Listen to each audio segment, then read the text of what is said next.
The honest truth is that life can get overwhelming. I mean, we have to juggle so many different hats. Whether you are a father, a mother, you are a sibling, you have to juggle work, you have so many obligations that are competing with your time, left, right, and center.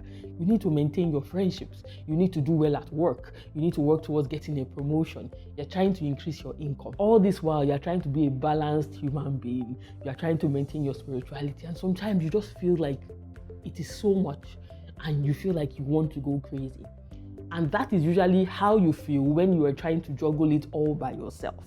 And so because we have only 24 hours in a day, and we cannot do all of these things ourselves, we usually need help. And so there are a certain category of people that help to make your life work. They help you to focus on the bigger things while they manage the smaller things. These are people like your nannies that help you take care of your children, your drivers that help to move you from place to place, even your cleaning staff that help to ensure that your environment is clean. And all of these people are who you would call your support staff. But when was the last time you considered the way you communicate with them?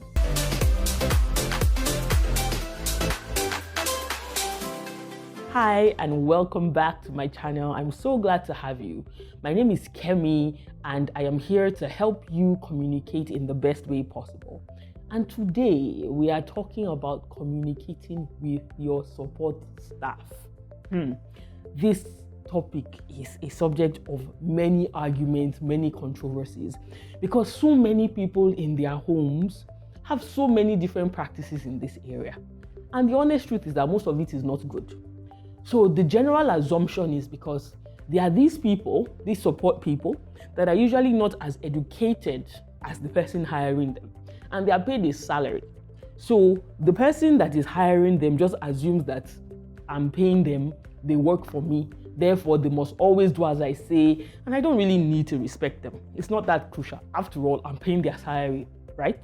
Wrong. Very, very wrong. And I'll tell you the reason why. It's not even for we're not going to go to any of those nice reasons like, oh, they are human, treat them well. No. One key reason I will give you why communicating poorly with your support staff is such a terrible idea. And if you do that, you need to stop it now. Your support staff are like your support structures, right?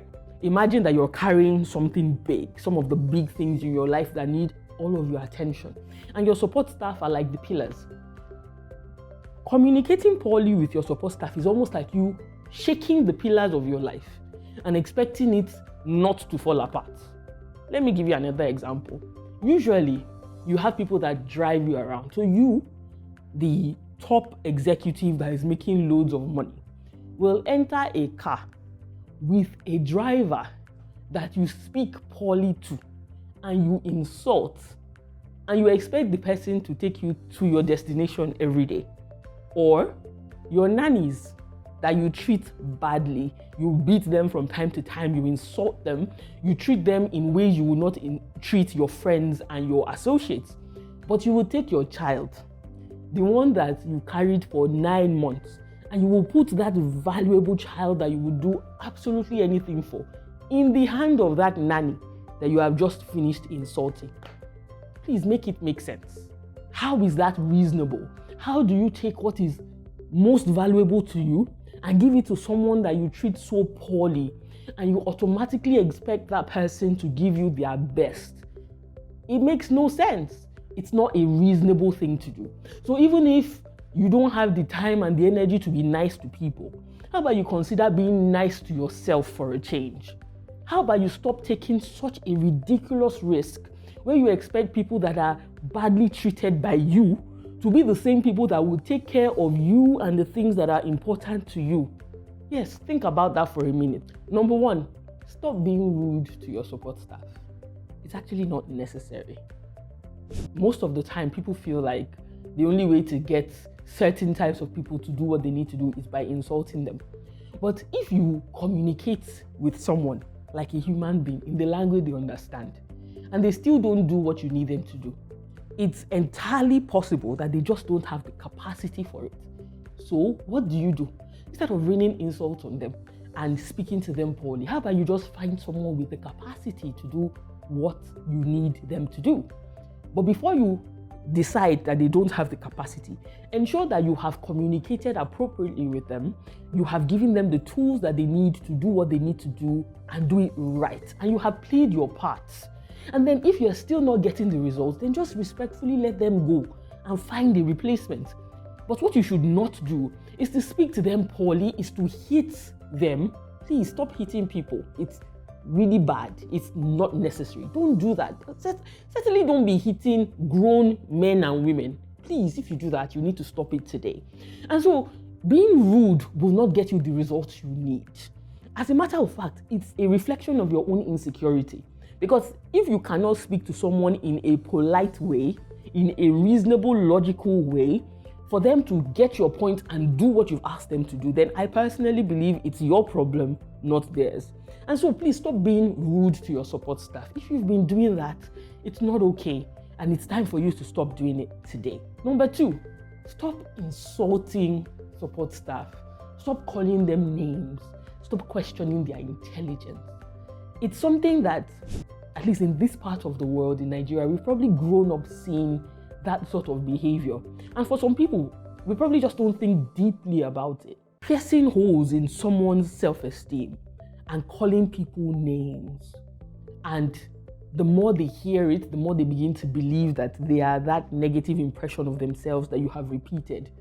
It's not going to bring out the best in them. And it's not going to get you the solutions that you need. I will continue to say it, that insults are the lowest form of intelligence. If the only way you can engage with people that are not as privileged, not as educated as you, is by insulting them, then the problem is with you. And like I said at the beginning of this video, you cannot insult someone and expect them to see or handle something that is precious to you with goodness. You need to be ready to give back, receive the same energy that you are giving. So if the energy that you're giving me is one of insults where you don't think much of me, but you give me your child and you expect me to do the best for that child, isn't that you just not being logical? So if you're insulting your support staff, please stop doing it today. My final point, which I had mentioned earlier, is hitting your support staff. And I'll tell you a story. I know someone once who had some sort of misunderstanding with their support staff. And I think they claimed that the person stole something from them. In the name of correcting the support staff, they hit the person, and the person fell, and the person died. The end of this story is that the employer is now in prison. For what? That is a classic case of avoidable trouble. You hire people that you don't know from anywhere. You do not know what they are going through. You do not know what physical conditions they have. You do not know where they have been. But you now proceed to raise your hand and hit them. And that is just one of many stories, countless stories of people who in anger hit someone, the person fainted, the person dropped. Like, why in the world have you opened another level of trouble for yourself when you could just tell the person to leave? If it's not working, just tell them to go. You need to prioritize disengaging relationships.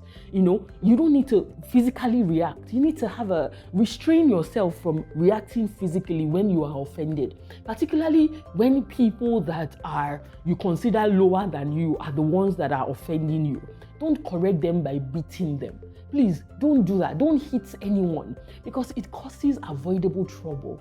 Why do you want to risk 14 years, 20 years in jail for someone that you didn't know a few months ago, someone that was supposed to be working for you? And I hope that you have learned a thing or two from this video.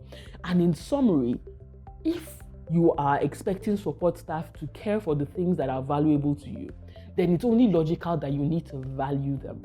And if you have been insulting your support staff, if you've been hitting them, if you've been rude to them, I hope you will see reasons from this video why you should logically stop today.